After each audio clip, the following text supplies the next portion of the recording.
Morning, ladies and gentlemen. My name's Clifford Stone. I was a Sergeant First Class, United States Army. I had a secret clearance with nuclear surety. I could get the clearance that I needed to do whatever it was that was necessary for me to do at the time on special operations when I was called in on those. What I'm referring to here is that I was involved in situations where we actually did recoveries of crashed saucers, for lack of a better term, debris thereof. There were bodies that were involved with some of these crashes, also some were alive. While we were doing all this, we were telling the American public there was nothing to it. We were telling the world there was nothing to it. I know we're not alone in the universe. I know that the absence of evidence is not evidence of absence. It's evidence that has been denied to the American people.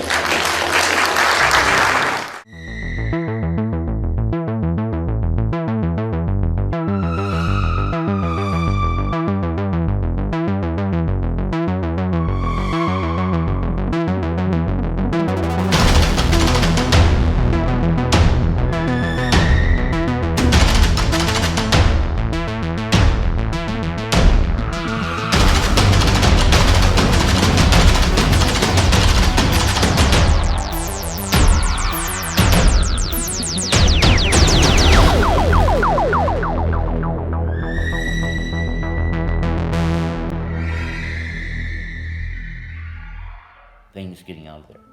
How many alive beings you saw of all these crashes? I would say, dealing with the crashes themselves, there were about 5 or 6 instances in which we were involved with the entities. Alive or? They were alive. Some were injured, but they were alive. The other thing, people. How they dealing with the oxygen? Most of them had no problem breathing. Now, does that mean that they had? Or maybe they're not breathing. No, they breathe. Okay. And it may not be the oxygen content of the air that is what they're taking in. Dare I say, carbon monoxide will kill us. But some of the entities actually had carbon monoxide they breathed. Oh, that make me to think that probably atmosphere contains much more carbon monoxide Actually, than oxygen. So this is excellent for them. Oh, absolutely. But danger for us to bring. Well, see, plants go ahead and take in carbon monoxide and use it for the photosynthesis, and the nutrients for the plants, and they give off oxygen as a byproduct. So, and I don't know how to fit that in with how they breathe, but, there's a give and take process there. But also, like with first aid, our first aid's not suitable to be using first aid for them. So I have to be very careful because it sounds so crazy. But, with plaster casting, we actually use plaster in some of the cases because some of our visitors were almost like rock. Like what? Like rock. That's the best way I can put it. But, if we were like rock, we couldn't move. But they could move. And I don't know how to explain that. That wasn't... Like telekinesis? Huh? Telekinesis? Or... Well, you have a rock statue. Okay. And, if the arm moves, and it's going to break off, bottom line. But they could move. There was like some type of texture there. But at the same time, if they were injured, there'd be a fluid coming out. But you couldn't take thread and needle or cat's guts and go ahead and sew that up. You couldn't stitch it. So we actually would use plaster Paris to go ahead and put it on. Now, was it like the plaster Paris you go and get at a hardware store? I don't know. The medical teams that showed up were specially trained to deal with that. When I say we have 57 different species, the book I saw that they didn't say, here, take this, read it, there'll be a test on Thursday, so make sure you know everything in it. I was privy because some of the people liked me, and some of the people actually felt sorry for me because they knew something I didn't know. It wasn't that they did me a favor because I was 100% medically unsuited for military service. I wanted to serve my country. So they did me a favor by letting me in. But from the time I got in to the time I finally got out, then I was asked to come back in, I'll put it that way. I was dealing with UFOs. When I went ahead and decided to retire, they sent me to Germany after my little spat up here. And where they tried to court-martial me for it, I went to Germany. I found I was getting back involved in UFOs again. And my family wasn't going to get to join me. I knew whoever was in charge of this, that wasn't the Army. So I just sat back and smiled, did my retirement papers, put it in, it went through channels. While I was waiting for the retirement, my retirement to be approved, I came back home on a 30-day leave. My retirement was approved, and I sat back just waiting for the time that I had to go to Fort Bliss to out process. 2 days before I was to go to Fort Bliss to out process, they found out the people who were in charge of whatever was going on with UFOs found out that I was going to retire. They canceled my orders, had them hold me there for 60 days, I think it was, at Fort Bliss, pending approval of my retirement. So when they crash, do you know if the place they coming from, probably they tracking them, probably they knew that something is happening? And when, the whole situation is, we'd always go to a staging area. We didn't just fly right in on top of the crash. We would go to a staging area, and we would go ahead, attempt to make the recovery of the debris there, anything else that might be there. But we knew at the same time that our visitors, they had their own rescue teams, just like we do here. There's a plane crash here on Earth. They are out trying to recover, and a lot of times they recover the entities, and the crash would still be there. They know that there was very little we could recover from it. They came and they took the aircraft. If they could, they would. The bodies. Yes. Just let the bodies. No. The bodies, they'd pick those up. They'd pick up survivors, and if they could, they would remove the craft. And they took also the dead bodies. Oh yes, they have reverence for their dead, just like we have reverence for ours.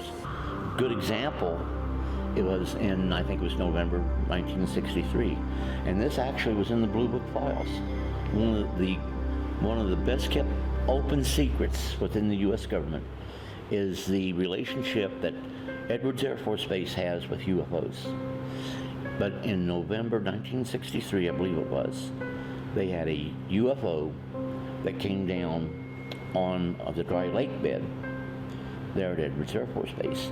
Immediately, a strike team, and a strike team is a well-armed security force that's primarily used in connection with providing security to nuclear sites and nuclear facilities. Immediately was dispatched to go out and recover that UFO. As the strike team headed out there, they saw a similar identical UFO come overhead of the disabled UFOs on the ground. It went ahead like in a leaf falling from a tree, say, going back and forth like this, came down over the UFO, was disabled on the ground. Then it started to go back up doing the same thing. The UFO that was on the ground came right up with it, like it had a tractor beam, for lack of a better term, lifting it up. So we did not recover that UFO. Now, had we continued to go on out there, and we had the strike team engage the UFO that came in to recover it, then the strike team would have no story to tell. Now, this story right here, you would think it'd be highly classified, and it probably is now. But at the time, for some odd reason, there was a report put in the Blue Book files about this incident occurring.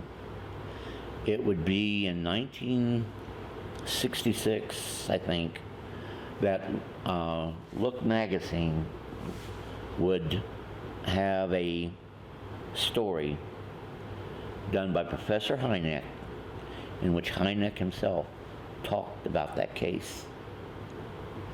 For the same case. What's that? For the same case you For this case I just told you about, he talked about it. And of course he knew at that time, and he even stated in the article, this is in the Blue Book file.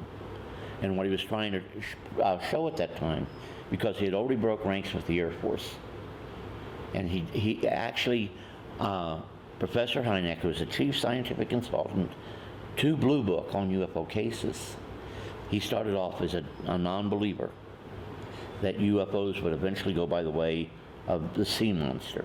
It was seasonal. But as time went on, he started to realize that there were incredible stories being told by very credible witnesses, not given to, freaking out and giving weird descriptions of things they were seeing. They were reporting things as they actually saw them, not given to, freaking out and giving weird descriptions of things they were seeing. They were reporting things as they actually saw them, and that these people should be taken more serious. When the Robinson panel met to discuss UFOs and what they should do about them, the Robinson panel made a recommendation, Operation Ridicule. You go ahead and you ridicule people making UFO reports. Now, why would you do that? Well, the average man on the street, what he's reporting doesn't mean anything. The military people, though, they were reporting things.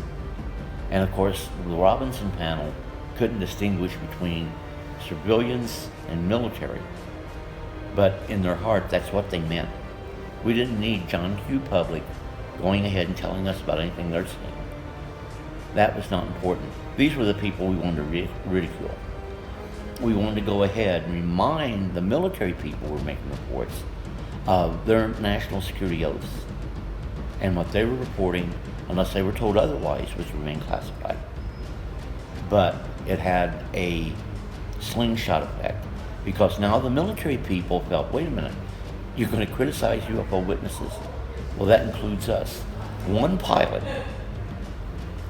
made it clear during a briefing and told them in one of the Blue Book status files, status reports, it has it in there where he stated, I could be flying wingtip to wingtip with a spaceship and I would never report it.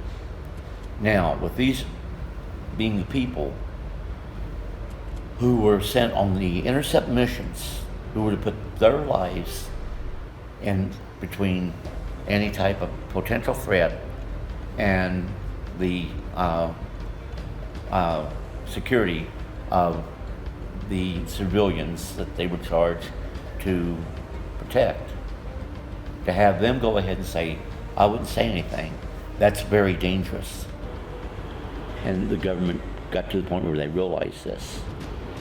So they made it clear, you report it, then we're not going to tell you not to talk. But we are telling you if you do talk, that it may be the situation where we're not going to be supporting what you're saying. So they ran into that. So it was hit and miss quite a few times.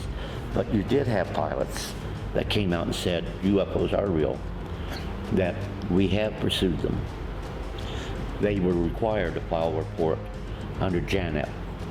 And that right there was a joint Army-Navy air publication 146E that required any unusual sightings to be reported. And in many of the instances, many UFO reports was filed that way. The U.S. Air Force says, well, there must not have been any JANEP reports ever filed because we don't have copies. Well, you know what's interesting? The Canadian government has hundreds of copies of interceptions attempted by... Also, what's that? the British. Yeah, but they were not part of the North American Treaty Association. That was, I can't even remember what they call it now, but the Canadian and U.S. government alliance in trying to intercept anything that threatened the North American continent. UFOs are real. We have visitors, not of this planet, that visit us. Now, saying that, some UFOs are interplanetary, others are multidimensional, and the beings are the same thing. Now, This is super real. this is real. It's as real as the nose on your face, so to Why are speak. people still thinking that this is science fiction? Because we're conditioned to believe that. The one thing that bothers me is when we get out and people see, like what we're doing right now, a lot of people get out, wow, that's good entertainment. I'm not here talking to you to try to be entertaining. I'm here trying to give you facts as I know them about the existence and reality of unidentified flying objects, and that some of these unidentified flying objects really, truly are of extraterrestrial origin, are multi-dimensional, and they're under intelligent control by intelligence not of this world. Now, with that being said, some UFOs that are reported turn out to be misidentification of natural objects, natural phenomena, and that's the case in many things. A lot of times you might see a B-52 flying, and later on somebody else sees the same aircraft and they go ahead and say, oh, that right there is a T-10, and two different types of aircraft, but yet they're trying to identify something that they are familiar with, i.e. an aircraft. So they're super real like me and you. Absolutely. I mean, the whole situation is, you've heard me say it before and I'll say it again. Too many people look at our visitors and they view them in the way of we view cartoons. That, they're cartoon characters. No, our visitors, they have families. They have likes and dislikes. There are things that they enjoy as far as having fun. But they are so far removed and advanced from us. Our scientists say that in another million years, we may be real lazy and not even think about going out and search among the stars. No, that's going to be a real challenge to us in another million years. Because no matter how much you learn, how much you know, there's always more to learn and more to get to know about, to further your knowledge of not just our world, but other worlds out there. Not just our understanding of a three-dimensional reality, but of a multi-dimensional reality.